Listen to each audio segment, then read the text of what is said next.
मैं तेरे को मान दिया ना हिंदी में बात करके, तो मेरे को तू सम्मान देना चाहिए ना महाराष्ट्र में, मराठी बोल के। कितने साल हो गए तेरे को जॉब करके यहाँ पे? 2 साल कितने साल हो गए?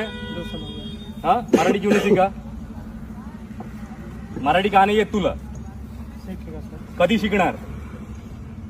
कधी शिकणार मराठी? हा, नाव दाखव जरा. ब्रिजेश कुमार गुप्ता. हा छत्रपतींचे फोटो काढताना हा व्यक्ती कुठे, हा वसई फोर्टला असतो बरोबर, सिक्युरिटी गार्ड. हा आपल्यासारख्या मराठ्यांना फोटो काढताना थांबवतोय.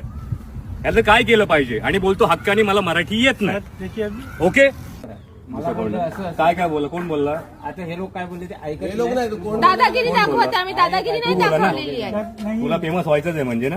नहीं सर सुनिए। पहिली गोष्ट, तुला मराठी बोलता येत नाही बरोबर. चल नाही येत, नाही येत, पण तू आता भाईगिरी करून ह्याला घेऊन आलास. तुला किती असेल 3 मन? आता लक्षात ठेव, तुला फेमस तर करणार आणि तुला या जॉब असणं तर जावं तर लागणार. आणि तुम्ही छत्रपतीला मान आहे ना इकडे देत नाहीत ना. वसई एकुडेही वसई फोर्ट, इथे छत्रपतींचे व्हिडिओ बनले पाहिजे. गड कशी तुटली, कपल काय करतात इथे, कुठचे कपल आपल्या आई बहिणी बरोबर येतात तर ठीक आहे मानतो मी, पण आलतू फालतू कपल येतात तेव्हा तुमचे डोळे फुटतात. काय फुटतात? छत्रपती कळतो का तुम्हाला? छत्रपती कळतो? थांबवायचं नाही छत्रपतींना. तुम्ही कशाला आलात साहेब? फालतूगिरी करतोय आणि विचारायला आलात? तुम्ही काय फालतूगिरी बोललात? करतोय. कपडे घालून काय दारू पितात तिथे मुलं? नहीं सर। नाही ना. मग इज्जत मध्ये मान सन्मान द्यायचा छत्रपतींना आणि मराठी उद्यापासून शिकून यायचं. त्याशिवाय इकडे यायचं नाही आमच्याकडे.